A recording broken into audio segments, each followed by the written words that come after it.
Hi, in front of me is Samsung Galaxy A22 and today I would like to show you how you can record sounds using this Samsung.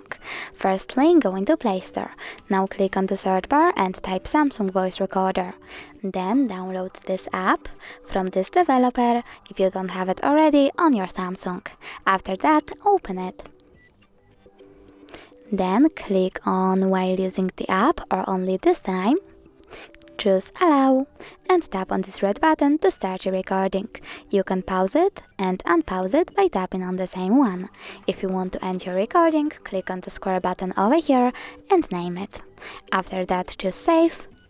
And as you can see, my recording was successfully created. You can always delete it by holding it